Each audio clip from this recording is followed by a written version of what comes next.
오늘 제가 여러분들 앞에서요 읽은 이 말씀을 보면 한 과부가 등장을 합니다.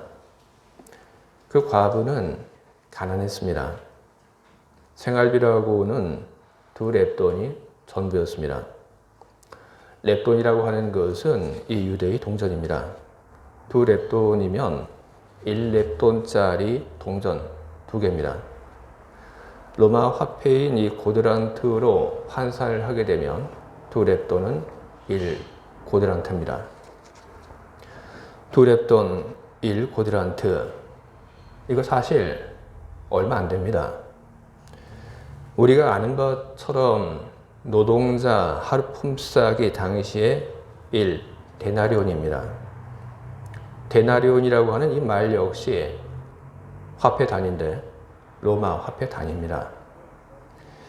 한 데나리온을 고드란트로 환산을 하게 되면 한 데나리온은 64고드란트입니다. 과부의 생활비, 그거는 하루 노동자 품삯의 64분의 1입니다.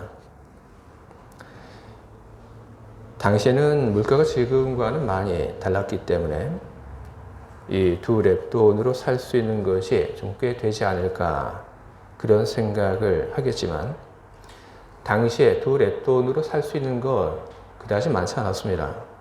밀가루 한 줌 정도, 그것이 전부였습니다. 가난한 과부가 2렙돈으로 얼마 동안 살아야 하는지 모릅니다. 그런데 이 과부가 자기가 가지고 있는 2렙돈, 그것을 들고 성전에 올라왔습니다.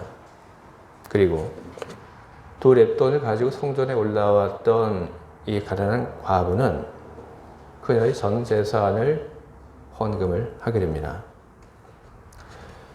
헌금함 앞에서 아까부터 사람들이 헌금하는 그 모습을 지켜보셨던 예수님께서 그걸 보고 깜짝 놀라시며 그의 제자들을 불러 모으십니다. 그리고 그의 제자들에게 2렙돈을 헌금한 가난한 과부의 이야기를 하며 그 과부를 칭찬을 하십니다. 예수님께서 그의 제자들을 불러다가 과부가 한 그 행동을 이야기하며 과부의 헌금을 칭찬을 하신 그 일들, 거기에는 어떤 의도가 담겨져 있는 걸까요? 헌금에 담겨져 있는 마음의 그 중요함을 이야기하기 위해서 예수님께서 제자들에게 과부의 헌금을 언급을 한 것입니까? 아니면 헌금의 총액보다는 가지고 있는 그 재산 중에 몇 프로를 헌금하는 것으로 헌금의 많고 적음을 판단해야 한다는 그런 이야기를 하기 위해서 예수님께서 과부의 헌금 이야기를 하신 것입니까? 사실 모두 아닙니다.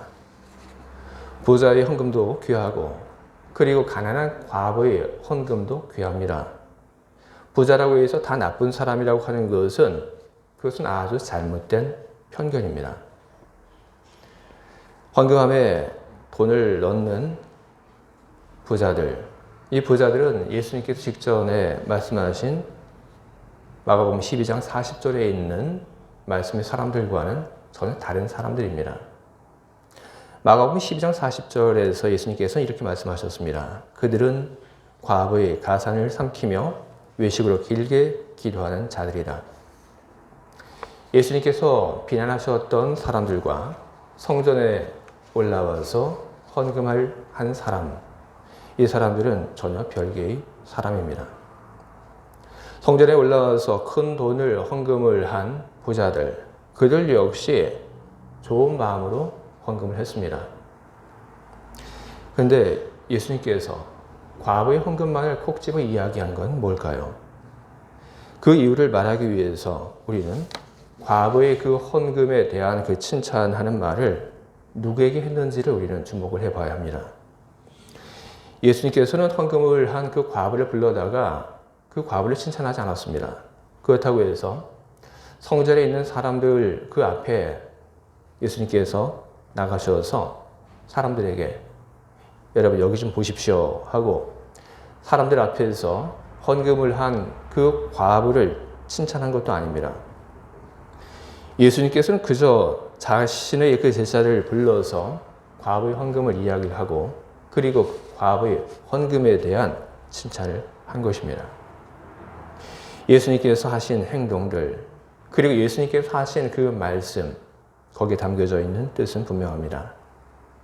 너희는 가난한 과부의 헌금을 비웃지 말라. 바로 이것입니다. 사람들은 쉽게 이야기를 합니다. 2렙돈을 헌금한 그 여인의 행동에 대해서 이야기를 합니다. 2렙돈, 작은 푼돈입니다. 그 푼돈을 헌금하는 것이 우스워 보여서 2렙돈을 헌금을 한 과부를 희화화합니다. 그러나 예수님께서는 그의 제자들에게 이야기를 하십니다. 2렙돈을 헌금한 그 과부, 그 여자의 행동, 그것은 절대로 우스꽝스러운 일이 아니다. 그것은 비웃을 일이 아니다. 왜? 이 과부는 헌금함에 넣는 모든 사람보다 많이 넣었다. 이 과부는 가난한 중에서 자기 모든 소유, 곧 생활비 전부를 넣었다.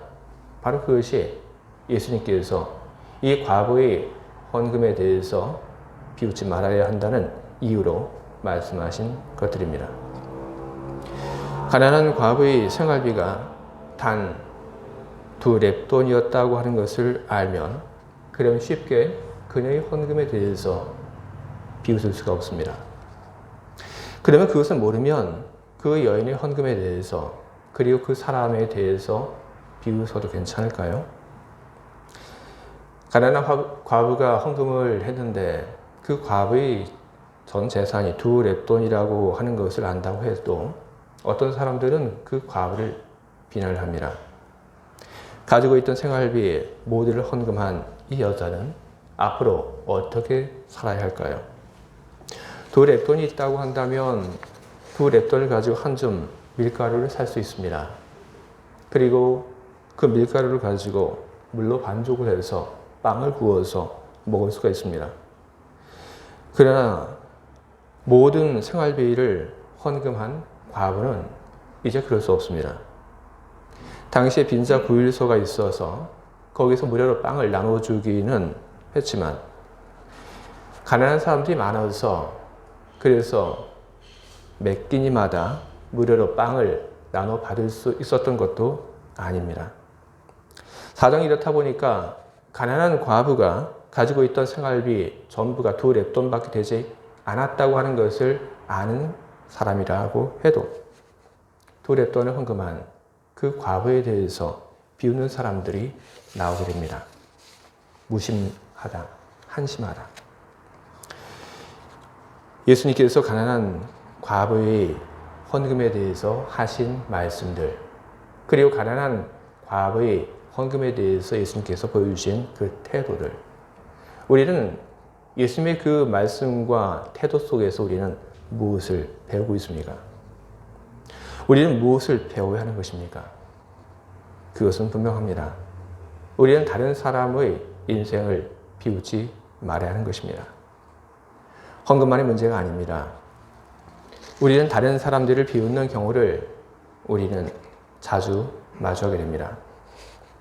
실수나 잘못에 대한 비웃음을 우리는 많이 보게 됩니다. 실수나 잘못에 대한 비웃음, 바로 그와 같은 비웃음에 약간의 순기능이 있습니다. 비웃음은 그러지 말라고 하는 메시지를 담고 있고 그러지 못하게 하는 힘을 가지고 있습니다. 그것은 인간이 부끄러움을 느끼는 존재이기 때문에 그런 것입니다. 사람은 비웃음을 받는 그런 부끄러움을 원하지 않습니다. 그래서 비웃음을 살 만한 일을 하지 않게 되고 하지 않으려고 하는 것입니다. 이런 방식으로 비웃음이 잘못이나 죄에 대해서 경고의 메시지를 보내고 그리고 하지 못하게 하는 그런 힘을 가지고 있기는 하지만 비웃음은 그 자체가 선한 것은 절대로 아닙니다. 비웃음 그 안에는 순기능과 비교할 수 없는 많은 악을 우리는 볼 수 있습니다. 비웃음은 악덕을 처벌하기 위한 것이 아니라 그것은 누군가를 조롱하기 위한 수단이기 때문에 그런 것입니다. 사람들이 비웃음을 보내고 있는데 그것이 점점 누군가의 그 실수나 잘못에 머물지 않고 사람들이 보여주는 그 비웃음이 점점 인간의 고유성으로까지 확대되고 있습니다. 사투리 쓰는 사람, 그리고 얼굴을 보면서 또한 비웃는 사람들도 많이 보입니다. 사람의 체형을 가지고 비웃기도 합니다. 성별을 가지고 비웃는 것도 있고, 그리고 나이가 든 것을 가지고 또한 비웃는 사람들도 나타나고 있습니다. 2011년에 미국 시인 도널드 홀이라고 하는 분이 나라에서 주는 국가예술 훈장을 받기 위해서 워싱턴에 갔습니다. 그리고 이분이 오바마 대통령과 함께 그 자리에 있었고, 그리고 대통령이 준 국가예술 훈장을 받고, 그리고 함께 기념사진을 촬영했습니다. 그런데 오바마 대통령과 함께 찍은 도널드 홀의 그 사진 하나를 한 젊은 블로거가 인터넷상에 올렸습니다. 그리고 그 밑에도 뭐라고 얘기를 했냐면, 여기 보이는 이 사람은 히말라야에 살고 있는 이 서리인이 아닙니다. 이 사진에 대한 여러분 제목을 공모합니다 하고 시인과 그리고 대통령의 사진을 올려버렸습니다. 여든이 넘은 시인의 그 덥수룩한 머리, 수염, 그것을 보면서 사람들 앞에서 이 시인을 희화화해버린 것입니다. 우리는 한 사람의 고유성에 대해서 비웃는 그런 모습들이 더 이상 낯선 것이 아니라고 하는 것을 우리는 보게 됩니다. 나이가 든 것, 그리고 한 사람의 말투, 걸음걸이, 외형, 이 모든 것이 비웃음의 그 대상이 되고 있습니다. 우리는 비웃는 그 모습 속에서 인간이 얼마나 잔인하고 그리고 얼마나 악한 것인지 우리는 보게 됩니다. 누군가를 비웃는 그 모습, 그것은 각 사람들 사이의 관계를 망가뜨리고 그리고 공동체의 미래를 파괴하는 것입니다. 예수님께서 우리들에게 보여주신 태도, 그리고 예수님께서 우리들에게 보여주신 말씀들, 우리들은 그 말씀을 기억을 하면서 우리의 태도가, 우리의 삶이, 우리의 말이 어떻게 되어야 하는지 우리는 그 방향성을 우리는 찾아야 할 것입니다. 우리는 비웃는 주체의 관점이 아니라 비웃음을 당하는 사람, 바로 그 사람의 고통을 헤아리는 그런 사람이 되어야 하고, 그리고 비웃음을 당하는 사람에 대한 측은한 마음을 갖는 그런 사람이 되어야 하는 것입니다. 교부 요한 크리소스토무스는 이런 이야기를 합니다. 연민의 정을 가져야 할 때 동정하는 대신 비웃는 자는 얼마나 잔인하고 비인간적입니까? 분명히 이것도 벌을 받아야 할 것입니다. 그는 하나님의 고귀하고 슬기로운 섭리를 거슬러 죄를 짓기에 멸망하고 말 것입니다. 우리는 성경의 또 다른 이야기를 보게 됩니다. 삭개오의 이야기. 삭개오의 이야기가 우리들에게 전해주고 있는 메시지가 있습니다. 삭개오의 이야기가 우리들에게 전해주고 있는 것도 비웃는 주체가 되는 것이 아니라 비웃음을 당하는 사람의 그 고통에 대해서 눈을 뜨라고 하는 메시지를 우리에게 전해주고 있습니다. 삭개오가 비웃음을 당했다고 하는 것을 우리는 알고 있습니다. 삭개오가 비웃음을 당했던 그 이유는 무엇입니까? 바로 그의 직업. 바로 그 직업 때문에 삭개오는 비웃음을 당했습니다. 그가 얼마나 악한 생활을 했는지 사람들은 거기에 대해서 관심을 갖지 않습니다. 다만 그의 직업이 무엇인지, 그의 직업을 가지고 사람들은 삭개오를 비웃습니다. 그랬던 그가 예수님께서 오신다는 그 이야기를 듣고 예수님을 만나기 위해서 돌 무화과 나무에 올라갔습니다. 예수님을 보기 위해서 돌 무화과 나무에 올라간 삭개오. 그는 키가 작고 그리고 많은 사람들 때문에 예수님을 볼 수 없어서 돌 무화과 나무 위로 무작정 올라간 것이 아닙니다. 누가복음 19장 3절과 4절은 이런 말씀을 기록하고 있습니다. 삭개오가 예수께서 어떠한 사람인가 하여 보고자 하되 키가 작고 사람이 많아 할 수 없어 앞으로 달려가서 보기 위하여 돌 무화과 나무에 올라가니. 누가복음의 말씀 중에 우리들이 눈여겨볼 것은 앞으로 달려가서라고 하는 말입니다. 예수님께서 걷고 계신 그 길을 보고 그리고 그 길을 앞질러 갔습니다. 그리고 거기에서 기다리면 예수님을 볼 수 있습니다. 굳이 돌 무화과 나무에 올라갈 필요가 없는 것입니다. 그런데도 삭개오는 돌 무화과 나무 위로 올라갔습니다.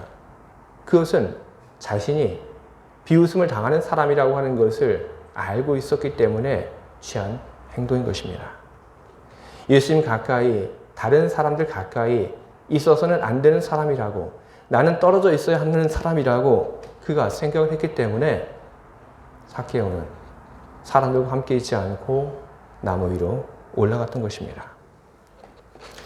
예수님께서 나무 위에 있는 삭개오를 보셨습니다. 예수님께서는 그를 그냥 지나치지 않았습니다.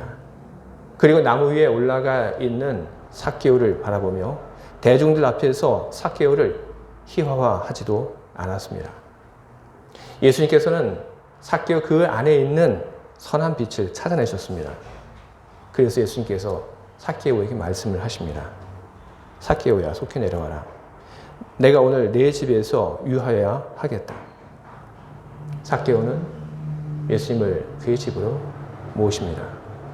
예수님을 집으로 모신 삭개오는 예수님과 함께하는 그 시간들을 통하여 커다란 깨달음을 얻고 그리고 그는 하나님에게로 다시 돌아오게 됩니다. 예수님께서 삭개오를 비웃지 않고 존중하고 그리고 측은한 마음을 가졌던 그 결과가 한 영혼의 구원이라고 하는 모습으로 나타나게 된 것입니다. 여러분, 세상이 필요로 하고 있는 사람은 누구입니까? 세상이 필요로 하고 있는 사람은 비웃는 사람이 아닙니다. 비웃음을 당하는 사람의 그 처지를 생각을 하고 그리고 비웃음을 당하는 사람에 대해서 측은한 마음을 갖는 사람, 바로 그런 사람을 세상은 필요로 하고 있는 것입니다. 누군가를 비웃는다고 하는 것, 그것은 내가 그 사람보다 더 나은 처지에 있기 때문에 그런 것입니다. 내가 누군가보다 더 나은 처지에 있을 수 있게 하신 것은 바로 하나님이십니다.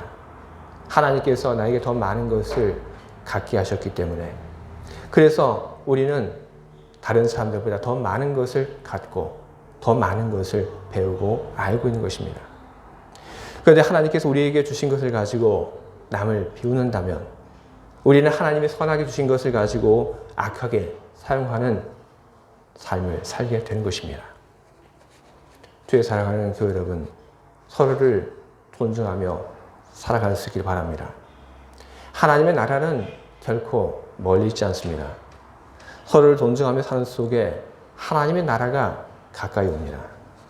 서로를 존중하면서 사는 세상, 그 세상은 여러분 절대로 저절로 오지 않습니다. 비웃음을 살 여인을 감싼 예수님의 그 마음으로, 그 예수님의 생각으로 살아가야 할 때 바로 서로를 존중하는 세상은 우리 가운데 임하게 되는 것입니다. 우리의 가정, 그리고 먼저 우리의 교회 안에 비웃음이 없도록 하시길 바랍니다. 잘못한 사람을 비웃는 대신에 잘못한 사람이 있다고 한다면 그 잘못한 사람을 올바른 길로 인도해 주기 위해서 여러분 노력하시기 바랍니다. 여러분보다 못한 사람이 있다고 한다면 그 못한 사람의 그 모습을 보고 그 사람을 비우는 대신, 못한 사람의 그 모습을 보고 내가 얼마나 행복한지 행복감을 느끼는 대신 그 사람의 고통을 알아주고 그리고 그 사람에 대한 측은한 마음을 갖고 그 사람의 고통을 덜어줄 줄 아는 여러분과 그리고 제가 될 수 있기를 바랍니다. 우리의 가정, 그리고 우리 교회 속에 비웃는 그 모습이 점점 사라지게 될 때 우리는 하나님의 나라가 이런 것이구나 하는 것을 우리는 경험하게 될 것입니다. 가까이는 우리 가정 그리고 우리 교회 안에 비웃음이 없어지는 하나님의 나라가 임하게 하시길 바라고, 그리고 그와 같은 하나님의 나라가 점점 이 땅 위에 넓혀져 갈 수 있도록 여러분 헌신하시고 그리고 일하시는 여러분들이 되시기를 바랍니다. 우리가 만들어가는 하나님의 나라, 그 하나님의 나라를 통하여 우리 하나님께 큰 기쁨과 영광이 돌려지기를 바랍니다. 아멘. 함께 기도하겠습니다.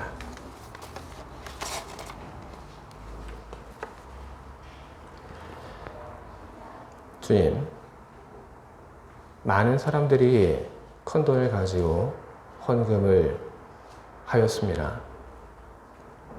그 뒤에 한 여인이 작은 동전 2개를 헌금을 하였습니다. 말하기 좋아하는 사람들, 그 사람들의 눈에 그 여인이 어떻게 비춰졌을지 너무나도 분명합니다. 참 우스워 보였고, 참 한심해 보였고, 믿음 없어 보였고, 그러나 예수님께서는 그 여인을 다 알고 계셨습니다. 그리고 그 여인을 알고 계신 예수님께서는 당신의 제자들에게 그 여인을 이야기하며 그 여인을 비웃는 사람이 되지 않게 하셨습니다. 주님, 우리들이 살고 있는 세상 속에 우리들은 많은 연약한 사람들이 있다고 하는 것을 우리는 보게 됩니다. 가진 것이 적은 사람, 배운 것이 얼마 되지 않은 사람, 우리는 그런 사람들을 많이 접하게 됩니다. 그리고 그런 사람들이 세상으로부터 이런저런 공격을 받고 있다고 하는 것을 우리는 또한 너무나도 많이 보고 있습니다. 이런 세상 속에 우리들은 무엇을 위하여 부름을 받았습니까? 주님, 우리들이 무엇을 해야 되겠습니까? 약함이 비웃음의 이유가 되지 않는 세상을 위하여 우리가 일하게 하시옵소서. 가까이 우리 가정, 우리 교회 안에 비웃는 그런 일들이 없어지게 하시고, 약한 사람들이 그 처지에 대해서 함께 아파하며 측은한 마음을 갖고 도울 줄 아는 우리들이 되게 하시옵소서. 바로 그것이 하나님께서 우리들에게 원하시는 바인 줄 우리가 믿습니다. 그런 나라를 위하여 우리들이 일해갈 때 하나님께서 우리의 노력 위에 힘을 보태어 주실 줄 믿습니다. 하나님의 은혜로 이 땅에 점점 비웃음이 없어지는 그 나라가 넓어지게 하시옵소서. 모두가 서로를 존중하며 서로 안에 담겨져 있는 하나님의 형상을 바라보며 더불어 살아가는 세상이 오게 하시옵소서. 예수 그리스도의 이름으로 기도합니다. 아멘.